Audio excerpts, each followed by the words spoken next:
Salisbury, Maryland.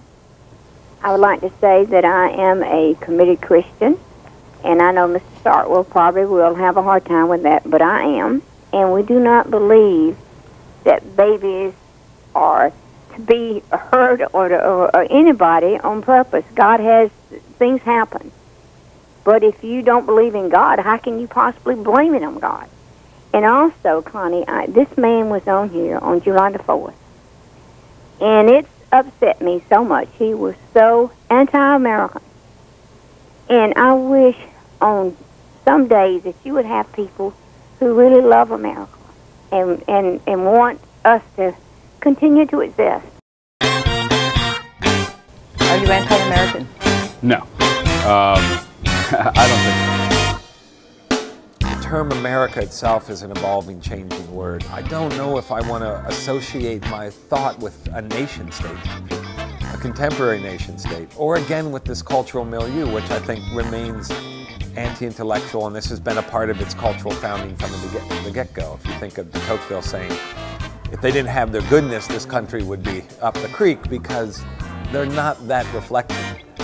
They say we're individuals, but just don't step out. I think de Tocqueville captures something about a strain in American culture and thought. There's something about philosophers that troubles people.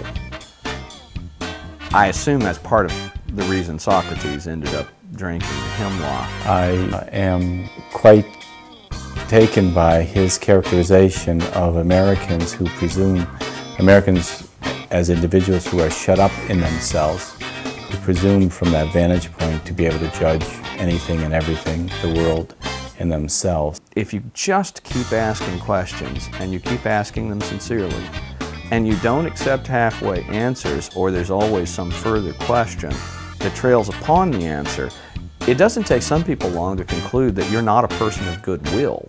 And also, why don't you put under syndicated comments, won't you say his professor at Dickinson College, so people can know where he comes from?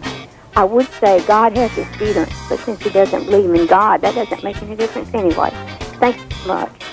I think there are a number of risks in becoming a philosopher in America.